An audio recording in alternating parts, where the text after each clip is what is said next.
우리 서로 뜨겁게 사랑하면 좋은 일이 있으리라. 그게 있으리라. 예수님을 구주라 부르는 자는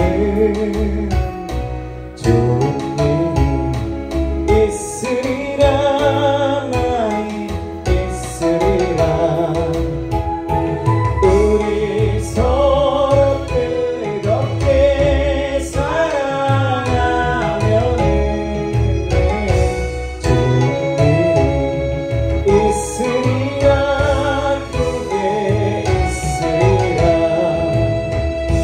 성령님의 인도를 구하는 자는 좋은 일이 있으리라. 많이 있으리라. 우리 서로 뜨겁게 사랑하면은 좋은 일이 있으리라. 그게 있으리라. 오늘 하나님께서 주신 말씀은 시편 148편 148편 1절에서 14절까지의 말씀입니다. 시편 148편 1절에서 14절까지의 말씀입니다. 구약 908장입니다.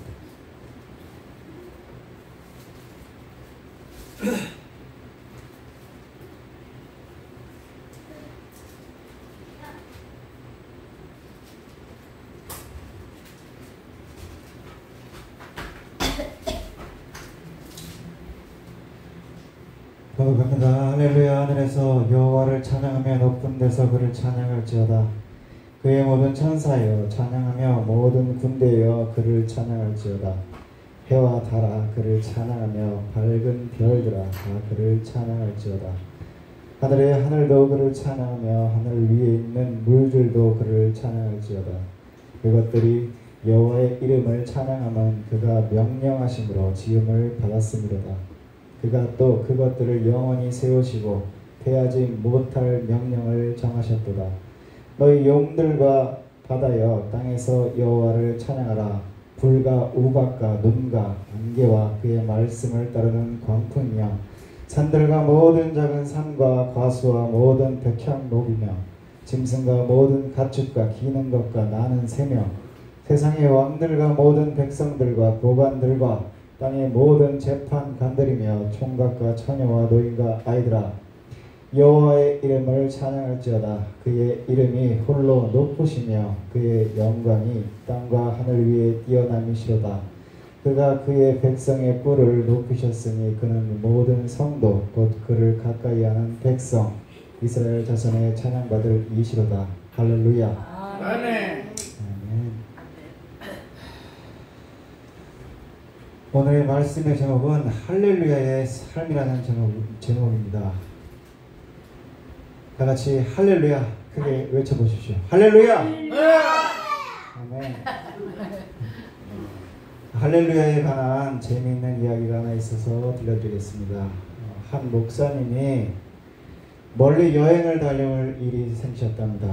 그래서 이웃 마을에 있는 목사님께 가서 말을 빌리게 되었습니다. 이웃마을 목사님은 흔쾌히 말을 빌려주시면서 또 그 말을 어떻게 다루어야 하는지를 알려주셨습니다. 목사님, 제가 이 말을 훈련시킬 때 할렐루야 이렇게 말하면 달리게 했고 아멘이라고 하면 멈추게 훈련을 시켰습니다. 이 말을 들은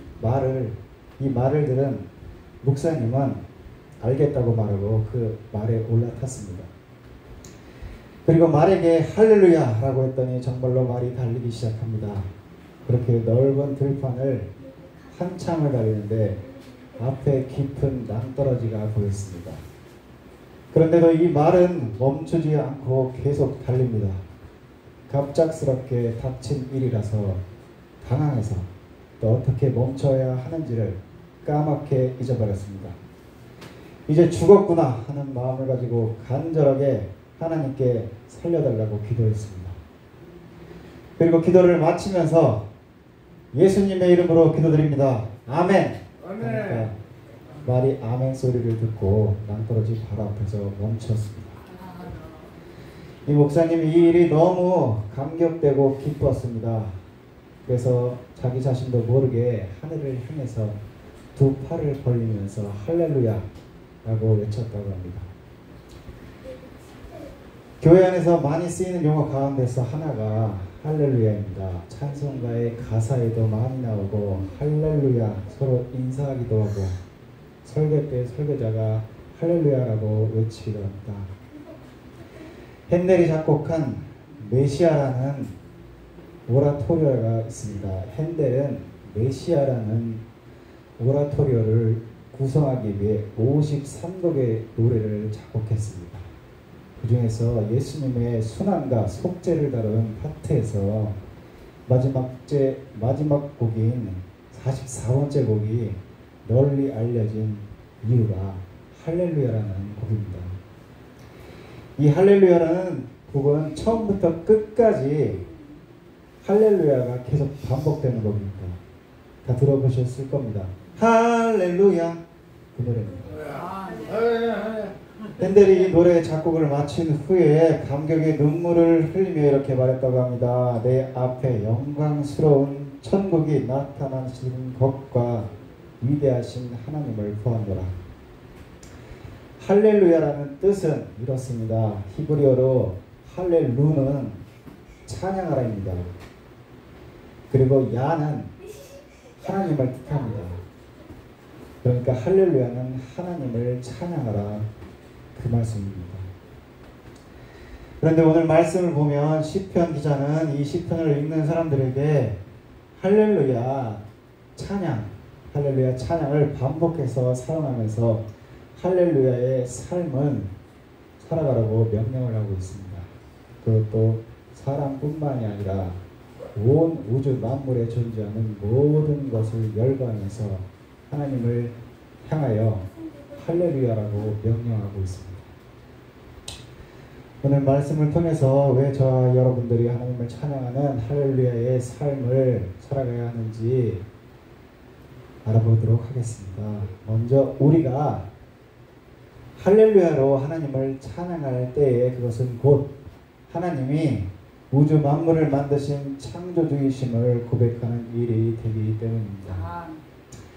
하나님은 당신의 피조물들이 당신을 찬양하기를 원하십니다. 오늘 말씀에 하나님을 찬양하라는 명령을 사람에게만 한 것이 아닙니다. 하늘에 있는 영적인 존재, 하늘에 있는 태양과 달, 별들, 그리고 땅에 있는 모든 자연 만물들, 거기에 우리 사람들도 포함되어 있습니다. 하나님을 찬양하라는 명령과 사명은 사람을 비롯한 모든 우주 만물에 존재하는 것이 가진 사명입니다.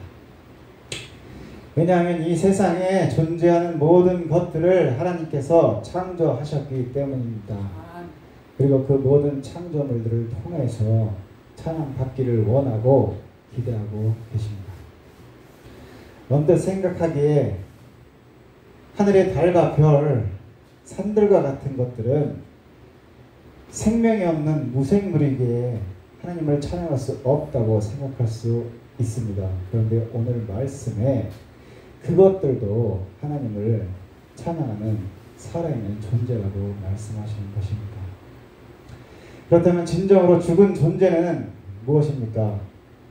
하나님을 찬양하라고 지으셨는데 그것을 쫓지 아니하면서 살아가는 인생이라면 그것이 곧 죽은 인생인 것입니다. 피조물들이 그 창조주를 기억하면서 찬양하는 것은 당연한 일입니다. 그리고 이 우주를 만드신 하나님을 기억할 때에 경의를 포하며 찬양하게 되는 것입니다. 다윗은 시편 139편 14절에서 하나님께 감사하며 이렇게 찬양하고 있습니다. 내가 주께 감사하옴은 나를 지으심이 신묘 막치기라 하심이라. 주의 행사가 기이함을 내 영혼이 잘 아나이다. 다윗이 자기 자신을 살펴보니까 너무 기가 막힌 것입니다. 어떻게 자신을 이렇게 지으셨는지 감탄이 절로 나왔습니다. 그래서 자신의 모습을 보면서 하나님께 경의를 표하면서 감사의 찬양을 올려드린 것입니다. 과학자들 중에는 기독교인들이 많이 계십니다. 어떻게 보면 과학이 신앙과는 전혀 상반되는 것 같지만 그들에게는 그렇지 않습니다. 우주를 연구하고 또 몸을 연구하고 자연을 연구하다 보니까 사람의 이성과 지혜로는 도저히 설명할 수 없는 기묘한 일들을 보면서 이 세상을 창조하신 창조주이심을 깨닫게 되는 것입니다. 피조물로서 하나님의 창조주를 기억하면서 그 만드신 것에 대해서 감탄하고 경의를 표하는 것은 당연한 일입니다.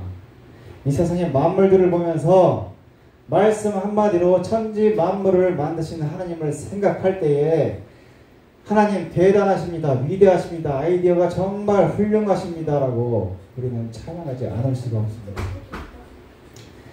더구나 더 감사할 것은 하나님이 이 피조물들을 하나님의 말씀대로 창조하셨을 뿐만 아니라 지금도 다스리고 계심을 믿고 찬양할 수 있어야 됩니다.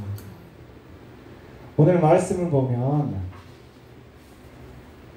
하나님을 찬양해야 할 존재 중에서 8절에 말씀을 쫓는 광풍도 하나님을 찬양하라고 말합니다. 아멘. 광풍은 말 그대로 미친 바람입니다. 누구의 통제도 받지 않는 것과 같이 불어닥치는 갑작스럽고 거센 바람입니다. 이 광풍을 맞을 때에는 마치 누구의 통제자도 듯 우리는 날아갈 수가 있습니다. 그런데 그 광풍에 대해서 말씀하기를 그의 말씀을 따르는 광풍이라고 하셨습니다. 그 광풍도 하나님의 명령에 의해서 창조되고 그 말씀에 의해서 다스려지는 것입니다. 사람이 보기에는 미친 바람이지만 하나님 보시기에는 그저 말 잘 듣는 바람일 뿐입니다. 하나님의 창조물이 하나님 손안에 또 주권 가운데서 운영되고 있는 것을 믿을 때 또한 하나님을 찬양할 수 있는 것입니다. 우리의 삶에 불어닥치는 광풍과 같은 일들을 만날 때 하나님을 찬양하기가 힘이 듭니다. 그때도 우리가 할렐루야의 삶을 살아갈 수 있는 것은 그 모든 것들을 하나님 손에서 통제하시고 있음을 믿고 하나님의 전능하심과 선하심을 찬양할 수 있어야 됩니다. 그리고 우리가 할렐루야로 하나님을 찬양할 때에는 우리가 하나님의 말씀대로 살아간다는 믿음의 고백이 담겨 있어야 됩니다. 6절에 보면 그가 또 그것들을 영원히 세우시고 패하지 못할 명령을 정하셨도다 했습니다. 하나님께서 모든 피조물들을 지으실 때 패하지 못할 명령, 그 사명을 주셨습니다. 해와 달과 별들이 저렇게 움직이고 있는 것은 우연하게 임무적으로 운영되는 것이 아니라 하나님의 법칙 그리고 그것에 의거해서 움직이고 있는 것입니다. 이 자연 만물들은 하나님께서 세우신 영원한 명령을 지킴으로써 하나님을 찬양하는 삶을 살아가고 있습니다. 그렇다면 사람들은 어떻습니까? 전도서 12장에 젊었을 때 네 창조주를 기억하라고 말씀하십니다. 창조주를 기억하는 것은 무엇입니까? 바로 누가 너를 만들었는지를 기억하는 것이고 이 말씀은 곧 너를 만드신 그 목적을 기억하는 것입니다. 사람들의 삶의 목적은 자신에게 있는 것이 아니라 사람을 지으신 하나님께 있으신 것입니다. 하나님께서 지으신 그 목적대로 살아갈 때 그것이 창조주 하나님을 찬양하는 할렐루야의 삶이 됩니다. 어느 한 건망증이 심한 남자가 있었습니다. 그가 택시를 탔습니다. 그리고서 기사에게 자신의 목적지를 말합니다. 기사님, 서울역까지 부탁드립니다. 그리고 택시가 출발을 했습니다. 그런데 한참을 가다 보니까 건망증 심한 남자가 자신이 어디로 가고 있는지 보통 생각이 나지가 않습니다. 그래서 좀 부끄럽기는 하지만 택시기사한테 다시 물어봐야겠다고 생각해서 용기를 내어서 그 기사한테 물었습니다. 기사님, 죄송하지만 제가 어디로 데려가 달라고 했는지 좀 알려주시겠어요? 목적지를 까먹었습니다.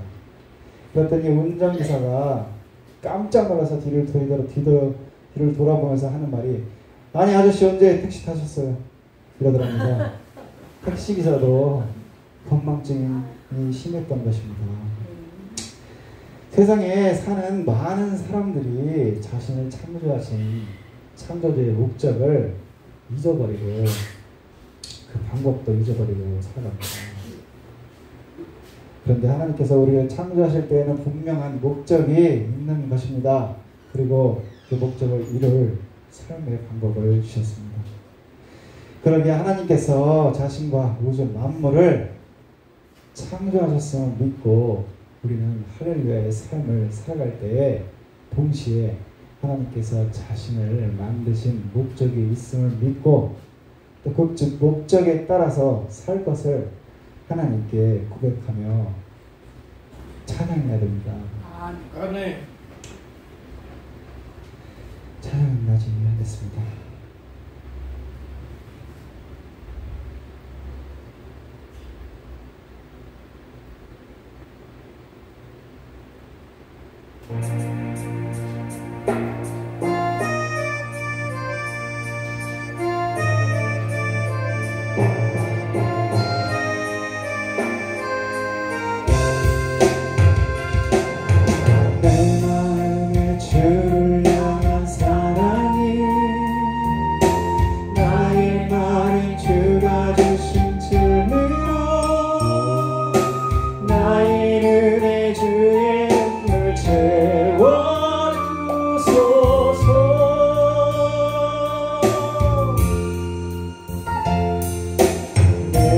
입술에 찬양의 향기가 두 손에는 주를 닮은 선미 나의 삶의 주의 은총 함께 하소서.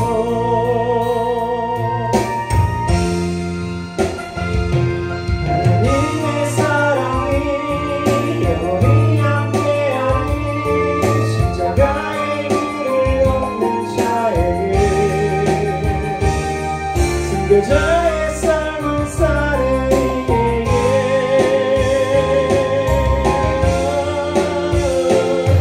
조용한 소리와 세상 음악 속에로 주의 선명한 신부가 되리라. 내 생명 주님께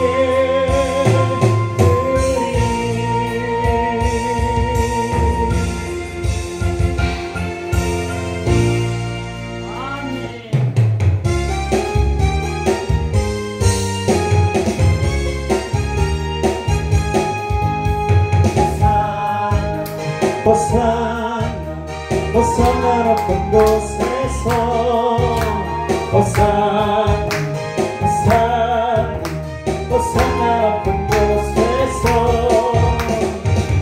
주의 이름 높여 다 찬양하라.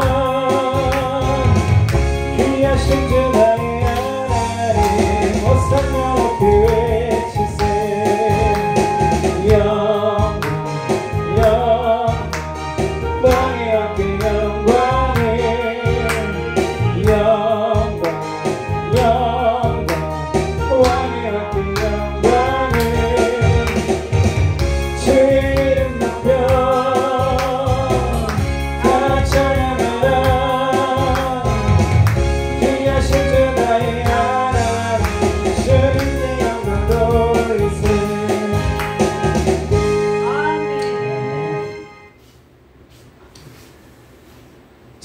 삶은 단순히 목소리로 찬양하고 또 예배로만 찬양하는 것을 의미하지 않습니다. 그 만드신 그 목적과 방법대로 살아갈 때 그것이 찬양의 삶입니다.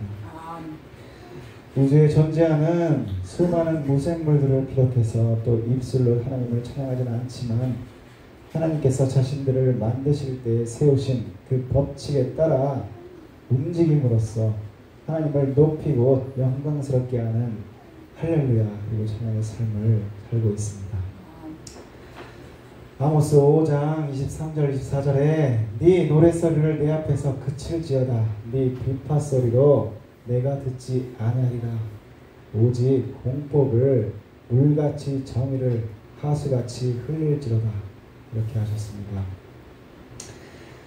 하나님께서는 당신을 찬양하라고 해놓으시고는 노래와 악기로 찬양하는 이스라엘 백성들의 그 찬양을 받지 않겠다고 하셨다는 것입니다. 왜냐하면 그들은 입술로는 하나님을 찬양하고 경배하지만 그들의 삶에는 불의와 하나님에 대한 불순종으로 가득했기 때문입니다. 하나님의 공법 또 정의 하나님께서 만들어주신 하나님의 법을 떠나서 살아가면서 입술로만 하나님을 찬양한다고 하니 하나님께서 그것을 듣지 않겠다고 하십니다. 그러기에 우리가 진정으로 할렐루야의 삶을 살아가는 것은 하나님의 말씀의 법을 깨달아 하나님의 말씀대로 순종하며 지키며 살아가야 됩니다. 이것이 하나님을 향한 우리의 찬양의 삶이 될 수가 있습니다. 할렐루야의 삶을 제대로 살기 위해서는 우리는 우리의 찬양을 엉뚱한 것에 돌려드려서는 안 됩니다. 진정으로 찬양을 받으시기에 합당하신 유일하신 분은 이 우주 만물을 창조하신 여호와 하나님이십니다. 그래서 시인은 여호와 하나님을 찬양하는 존재가 사람뿐만 아니라 해와 달, 별들, 산들, 바다, 식물들도 하나님을 찬양하라고 말하고 있습니다. 그런데 사람들은 어리석어서 창조주인 하나님을 찬양하는 것이 아니라 때로는 하나님께서 만들어 놓으신 그 피조물들을 보고서 그것에 취해서 그것을 찬양하며 숭배하는 일들도 벌어지기도 합니다. 그 당시에 많은 사람들이 찬양하지 말아야 할 존재들에게 찬양하며 숭배를 했습니다. 시편이 쓰여지던 그 당시에 살던 사람들은 하나님을 찬양하고 숭배했던 것이 아니라 하나님께서 만들어 놓으신 그 피조물들을 바라보면서 찬양하고 경배했습니다. 애굽 사람들은 태양을 자신들의 신이라고 했습니다. 때로는 동물의 형상을 만들어 놓고서 그 앞에서 동물의 힘을 달라고 복을 달라고 엎드려 찬양하는 사람들도 많았습니다. 그리고 절대적인 권력을 행하는 사람을 신으로 여기고 숭배하면서 살았습니다. 이스라엘 백성들의 최대의 범죄 중에 하나가 금송아지를 만들어 놓고 그것이 자신들을 보호하고 인도해 줄 것이라고 믿고서 그 앞에서 기뻐하며 제사를 드리고 축제를 벌였던 것입니다. 창조주 하나님께 돌려드려야 할 할렐루야를 엉뚱한 것에다가 하고 있었던 것입니다. 이제 오늘날에 하나님의 찬양을 가로채는 존재들이 많이 있습니다. 사람이 찬양의 대상이 되기도 합니다. 물질이 찬양의 대상이 되기도 합니다. 하나님을 찬양하라는 할렐루야를 다른 것들을 향해서 돌리지 말아야 됩니다. 그리고 내 스스로가 찬양받고자 원하는 마음도 내려놓아야 됩니다. 사도행전 14장에 보면 바울이 루스드라라는 곳에 가서 복음을 전하고 있었는데 나면서부터 안전뱅이인 사람이 다른 사람들과 함께 복음을 듣고 있었습니다. 바울이 그 안전뱅이를 보니까 구원받을 만한 믿음이 있는 것을 보았습니다. 그래서 그를 향해 네 발로 일어나 걸어라 이렇게 말했더니 평생 한 번도 걸어본 적 없던 그가 일어서서 뛰어 걸었습니다. 안전뱅이가 걷는 기적을 본 사람들이 소리를 지릅니다. 신들이 사람의 형상으로 우리 가운데 내려오셨다. 이렇게 하면서 바울과 바나바를 신으로 모시고 제사를 드리려고 합니다. 그래서 스스 신당의 제사장이 소와 화관들을 가지고 대문 앞에 와서 우리와 함께 바울과 바나바에게 제사를 드리려고 했습니다. 이때 바나바와 바울은 옷을 찢으며 사람들에게 이렇게 말합니다. 사도행전 14장 15절에 말하기를 가로되 여러분이 어찌하여 이러한 일을 하느냐? 우리도 너희와 같은 성정을 가진 사람이다. 너희에게 복음을 전하는 것은 이 헛된 일을 버리고 천지와 바다와 그 가운데 만유를 지으시고 살아계신 하나님께로 돌아오라 함이라. 이렇게 소리를 지릅니다. 사도 바울은 자신을 경배하는 사람들을 향해서 더 이상 이러한 잘못된 경배와 찬양을 하면서 살아가지 말고 이제는 천지 만물을 지으신 살아계신 하나님을 섬기라고 했던 것입니다. 아멘. 오늘날 하나님이 만드신 자연 만물이 찬양의 대상이 되고 또 사람이 찬양의 대상이 되고 사람과 사람의 편애를 위해 만들어 놓은 돈과 명예 그리고 인기 권력이 찬양의 대상이 되고 있습니다. 그리고 자기 스스로를 찬양의 대상으로 삼는 이단들도 있습니다. 그런데 분명한 것은 저와 여러분 이 땅에 존재하는 모든 것들은 하나님만을 찬양하기 위해 지음 받은 줄로 믿습니다. 이것이 모든 피조물들의 사명입니다. 말씀을 정리하면 오늘 말씀은 온 땅의 사람들만이 아닌 이 세상에 존재하는 모든 것들이 공통적으로 관심해야 될 것이 자신을 만드신 하나님을 찬양하는 것이라고 명령합니다. 먼저 입술의 노래로 찬양하고 그의 선하심을 전파하면서 하나님을 찬양하는 할렐루야의 삶을 살아야 됩니다. 150장 6절은 모든 시편의 마지막 절입니다. 그런데 그 구절이 호흡이 있는 자마다 여호와를 찬양할지어다 할렐루야 라고 했습니다. 모든 호흡을 가지고 하나님